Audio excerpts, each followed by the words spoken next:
Flowers, fairs, here's what I played in the month of May. My name's Anna, and I'm a professional, full-time performing harpist. Being a professional harpist is a very seasonal business, and there are 3 seasons: Christmas, Valentine's, and Mother's Day.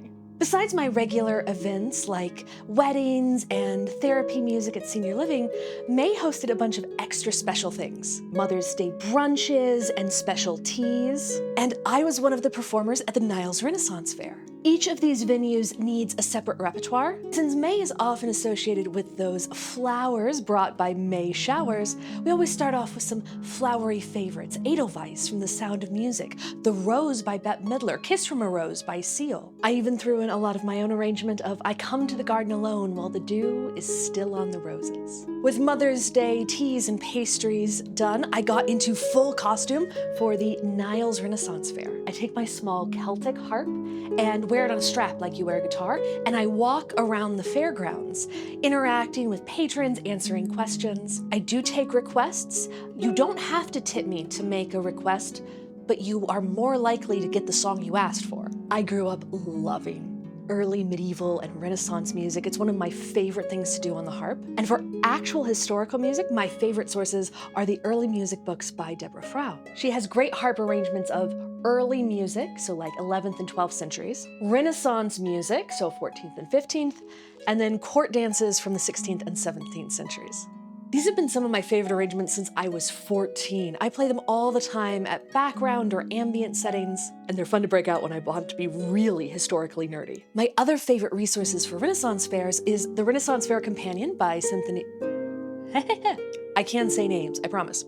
My other favorite resources for Ren Fairs are the Renaissance Fair Companion by Cynthia Shellhart, which has some fun tunes and a lot of just good experience advice, and Renaissance Songs by Marie Cavalier. Cavalier? Actually, the person you really want to know is Robin Fickle, who did the arrangements. These are really fun harp arrangements. Most people are familiar with a couple actual Renaissance songs, like Greensleeves, also known as What Child Is This? I like to throw in 2 other love songs from the era. Come Live With Me and Be My Love by Christopher Marlowe is my favorite from this book. And The White Flowers is this beautifully bouncy dance, and it's a Ren Fair, so we have to jump from the flowers of May to the herbs of Scarborough Fair. But let's be honest, nobody actually comes to a Renaissance fair for historical accuracy.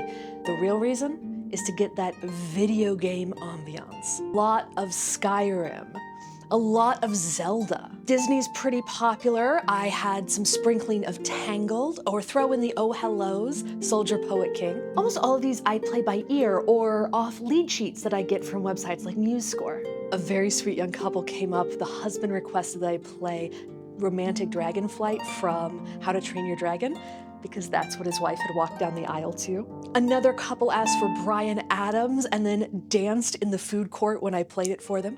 But best of all were the 2 teenage boys who ran up and asked if I could play the theme music from Outlander, because it was their mother's favorite song. Outlander is a very popular request, also known as the traditional Scottish tune, Over the Sea to Skye. Besides Greensleeves, I'll use some other favorite Christmas songs when talking about historical music. Songs like O Come, Emmanuel to demonstrate plain chant, and I Saw 3 Ships Come Sailing In to demonstrate early jig music, because a lot of the Christmas carols are really old, but they're probably still familiar to the people in my audience.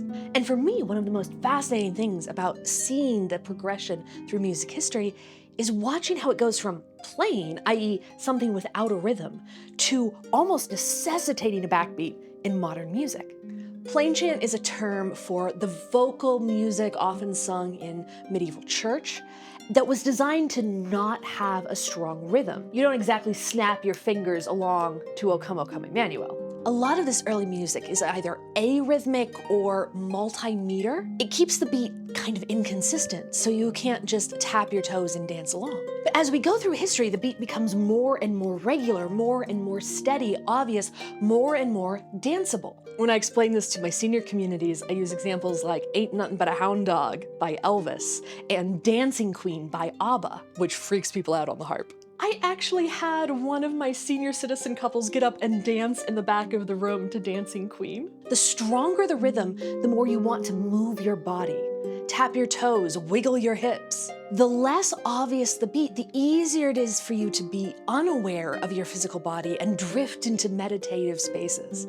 Which is why it's popular for church music or sleep music. To contrast the strong dancing rhythms of things like Dancing Queen, I'll throw in Debussy's Maid with a Flaxen Hair. As part of the Impressionists, Debussy made this piece to push against an obvious rhythm. It will have different kinds of spaces between notes, 3, 2, 2.5. There's technically a beat, but it's really hard to find. The less rhythmic a song is, the easier it is for you to fall asleep. Do not listen to my ambient music videos while driving. But the opposite is also true if you want to be more awake and more alert. If you want to be present and focused, get something with a steady beat. I love adding rhythm when I play, either with a loop pedal using some harp percussion itself to add backbeats to songs like I Saw 3 Ships or Ain't None But a Hound Dog. Sometimes I'll get backing tracks of the drums for songs like Dancing Queen.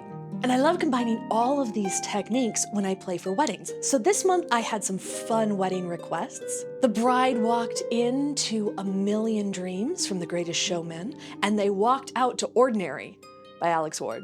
In between, they wanted a lot of the R&B classics, things like A Stand By Me.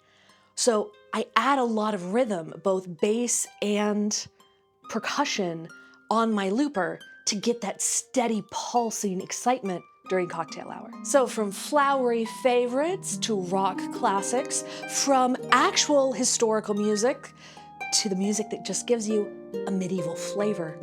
That was what I played in the month of May. What did you listen to or play this month? Or what do you want to hear me do next month? Whatever it is, leave a comment below and come back to hear what happens in June. Until next time, may all of your days be filled with not mid, but great medieval music.